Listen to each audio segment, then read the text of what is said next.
You would think that once we have made a mistake, we would learn from our actions and try to do something better to not commit it again. Throughout the years, the United States has stumbled over some problems and has tried to fix them. But one of the biggest problems that is still affecting people today would have to be gender roles. The division of genders in society has been a problem that has existed throughout history, seen in both community and government. Women especially have been silenced or not taken seriously due to these gender roles in their time.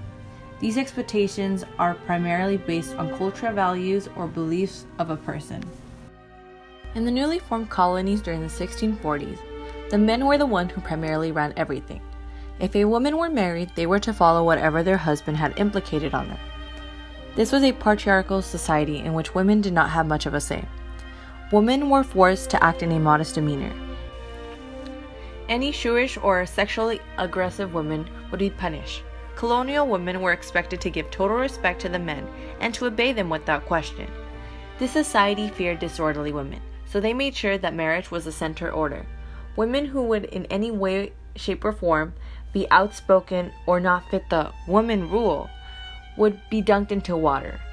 This was also a religious society who believed that Eve's role in original sin amplified women's inherent to moral weakness, thus explaining their women's gender role.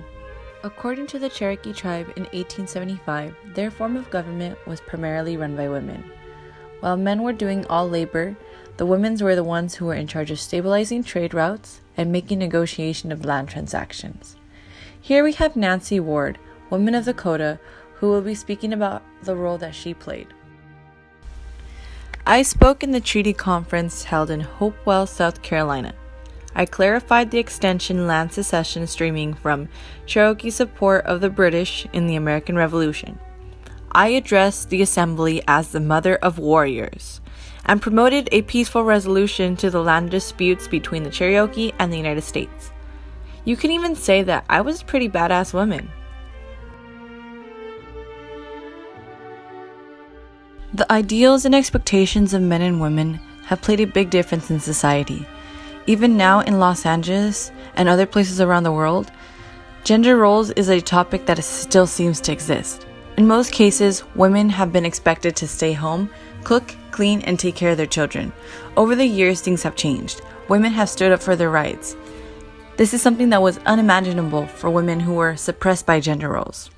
Recently, in downtown Los Angeles, the second Women's March in LA was held, which consisted of thousands of women and men marching for women's rights to show that women can be empowering as men and that gender roles do not define them. Nowadays, we are still seeing a segregation of gender roles taking place in our community. Women are seen as inferior to men. Over the course of the years, there has been an improvement of gender roles, but there is still injustice out there. According to data from the U.S. Census Bureau, the average general pay in the United States is around 19.5%, meaning that on average, women earn 80.5% less than her male counterpart. That gap can be larger or smaller depending on the state someone lives in. Here is where we see gender roles taking toll. While women are working equally or even harder as men, they are still being treated like less. So let's take it back now to the 1700s, where gender roles were playing a big part on social issues. According to religious inferiority, women were seen as the weaker vessel, which is said in 1 Peter chapter 3, section 7. Because of this, it wasn't common for women to have power in society. This was a patriarchal society in which men ruled. Men were the ones to have ownership of land and to have a say in important community matters. Also, if you were a poor woman who lived alone and something seemed off because they didn't have a male figure in their life, there was a probability that these women would fall into a certain criteria that would probably get them targeted in the 1800s.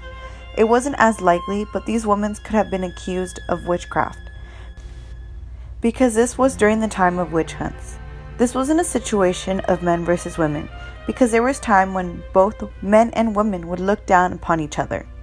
The trial of Suzanne Martin at the Court of Oyer and Terminer, held by adjournment at Salem, June 29, 1962, shows how most people testifying against Martin are men.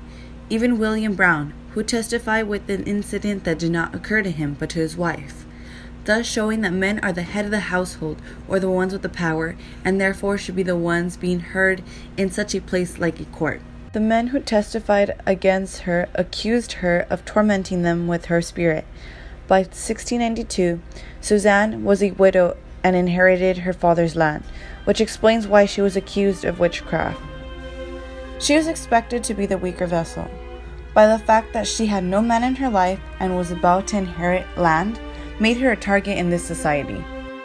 Nowadays, the hunt for witches isn't such a problematic thing, but society still judges, blames, and tries to associate events that have happened with a certain type of group of people that fall into these socialized generalizations.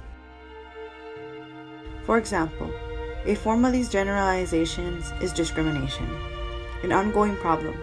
People are being labeled based on their race, sexuality, gender, religious beliefs, and disabilities. Sadly, these are some of the most common generalizations that we hear today.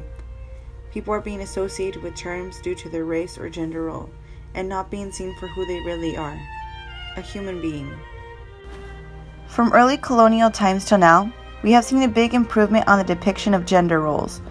Even though there is still not an equal standing with both genders, we are getting there. Humanity is speaking out for the injustice that was happening over the course of many years.